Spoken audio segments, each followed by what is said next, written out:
Olá, minha gente, tudo bem com vocês? Espero que estejam todos bem, os familiares bem, estejam tudo em paz. Dando continuidade aos nossos estudos da linguagem oral, vamos hoje falar um pouquinho sobre os desvios fonéticos e fonológicos. Então, alalia, dislabia, dislalia, distúrbio articulatório. Essas eram as terminologias usadas. Era definida como um distúrbio de palavra falada, podendo ser de origem orgânica, como fissura, palatina, frenos linguais e labiais, arcada dentária, com prognatismo, o retrognatismo e outros. Então, prognatismo é a mandíbula, que a gente vai ver. Prognatismo, a mandíbula vai anteriorizar, que seria uma classe 3, que a gente vai ver isso posteriormente. E retro, quando retraída, a mandíbula retraída e vai ter alteração de fala por causa dessa estrutura. Ou funcionais, né? Que são as musculaturas, alteração de musculaturas de língua, de bochecha, de palato, de fonação e a deglutição, certo? Então, na década de 70, a terminologia foi toda mudada. Ficou em dislalias funcionais ou distúrbio articulatório sem causa orgânica. Mas aí, depois da década de 80, saindo da década de 70 início da década de 80, essa terminologia foi mudada e ficou os desvios fonético e fonoaudiológico, onde eram falhas na linguagem oral, de omissão, substituição, entendido como resultado de sons isolados. E aí aquela terminologia todinha foi modificada e atualmente a gente usa, na realidade, 3 terminações, que é o desvio fonético, desvio fonológico e desvio fonético e fonológico. Vamos começar falando um pouquinho sobre os desvios fonéticos. Caracteriza pela presença de alterações motoras, comprometendo a articulação correta dos sons da fala. Ausência de dentes, hipotonia de língua, de lábio, bochecha, alteração de mordida, posicionamento inadequado da língua, freno lingual curto, entre outros aspectos. São exemplos de alterações que podem dificultar ou impedir a produção adequada dos sons da fala. Então, o desvio fonético, quando a criança não consegue articular determinado fonema, ou por uma alteração orgânica, feito ausência de um dente, ou feito uma estrutura, alteração na estrutura, hipotonia de língua, então não vai conseguir vibrar o R, o freio lingual encurtado, anteriorizado.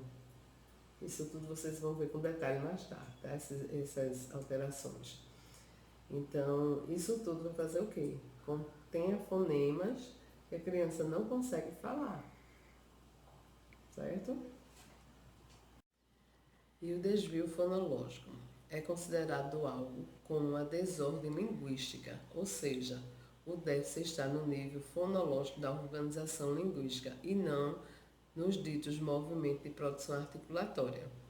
Caracteriza pela presença da capacidade de produzir corretamente os sons da fala, mas mesmo assim continua apresentando trocas na emissão. Então, os desvios fonológicos, a criança ela consegue fazer o movimento. Tá? Vamos supor que a gente pega uma criança, mostra uma figura de uma avó e a criança faz bobó. Isso é uma criança depois de 5 anos, tá, gente? Aqui são os distúrbios de linguagem. Então, isso pode acontecer no início da linguagem dela, né? Onde ela vai simplificar, que a gente já viu isso. Mas Aqui é depois dos 5 anos dela, onde ela já tem que estar com todos os fonemas adquiridos. Então, ela vai falar bobó.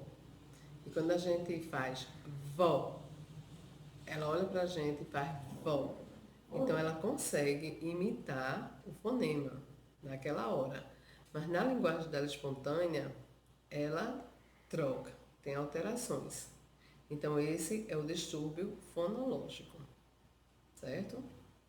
Então, no distúrbio fonológico, as estruturas musculares estão tudo sem alteração, nem anatômica, nem de mobilidade, nem de posicionamento, o tono está adequado, mas mesmo assim os erros permanecem.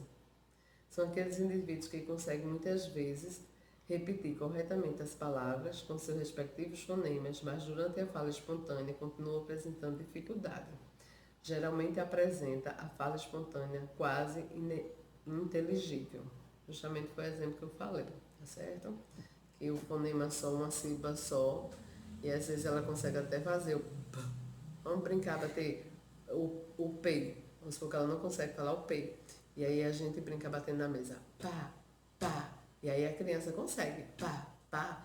Mas na sua linguagem espontânea, ela omite ou distorce, ou substitui esse T, o P que diga, certo?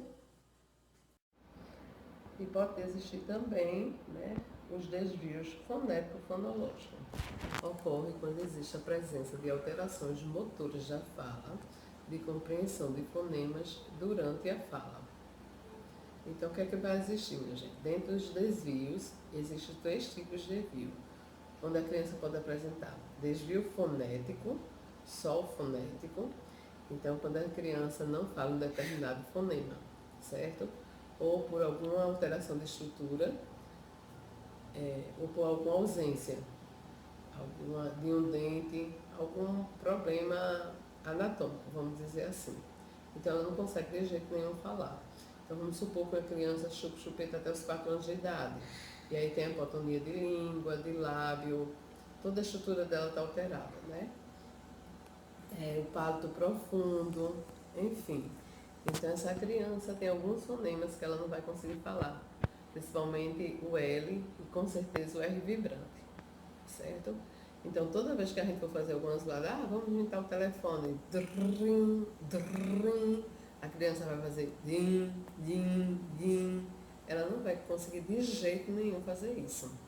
Por quê? Porque ela vai ter alteração de mobilidade, tonicidade da língua, certo? Então, seria o desvio fonético. O desvio fonológico seria quando a criança, isoladamente, ela consegue falar aquele fonema, tá? Só que em sua linguagem espontânea, quando ela vai falar, ela não consegue falar aquele fonema. Ela substitui, ela omite, ela distorce, mas ela não vai conseguir falar aquele fonema, certo? E o desvio fonético e fonológico é quando a criança apresenta as duas coisas. E como é que a gente vai saber disso? A gente vai conseguir identificar quando a gente fazer a avaliação da linguagem na criança.